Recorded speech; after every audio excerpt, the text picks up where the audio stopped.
Huwag mong subukan. Masisira ang buhay mo.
So when I observe a tobacco leaf under the microscope with a magnification of 4 times, we will notice a spiral distinct and structure due to the leaf circular makeup. Here's an overview of the you might see. The epidermis or epidermal cells. The outermost layer of the leaf consists of epidermal cells which form a protective barrier. These cells are generally triangular or polygonal in shape. The epidermis is often covered by the wax cuticle that prevents water loss. And also the stomata scattered throughout the epidermis. You will find the stomata which are tiny pores and allow gases like CO2 and O2 to enter the the leaf for the photosynthesis. Surrounding its stomata are 2 specialized cells called guard cells which regulate the opening and closing of the pore, and also the mesophyll cells. Beneath the epidermis, you will see the mesophyll which is divided into 2 layers.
also known as abemuscus, whereas Esculentus is a fascinating specimen to observe under the microscope with a magnification of 4 times.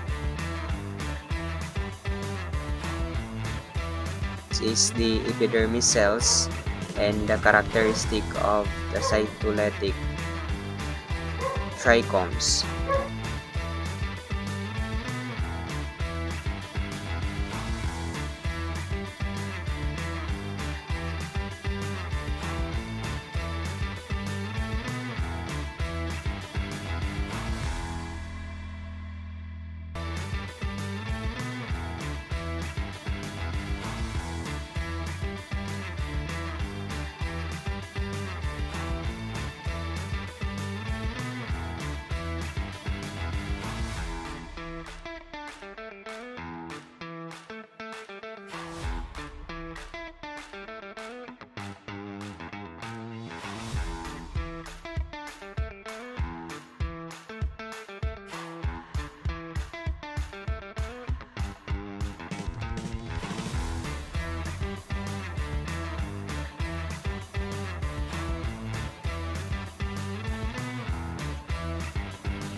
The leaf structure appears to consist of numerous cells exhibiting a cellular structure typical of plant tissue.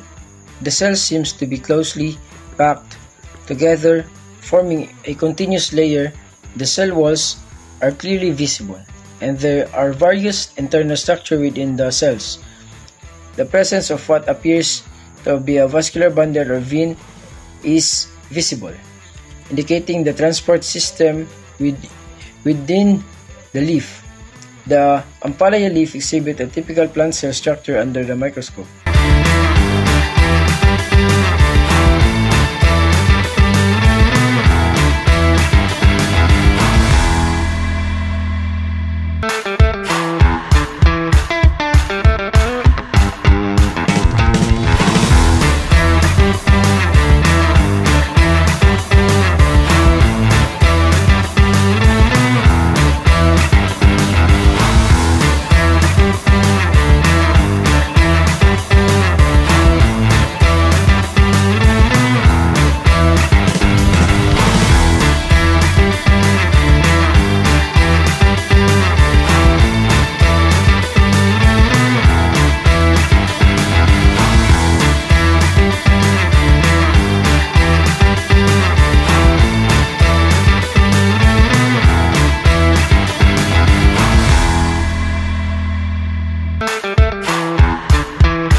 The magnification level allows for the observation of cellular structure.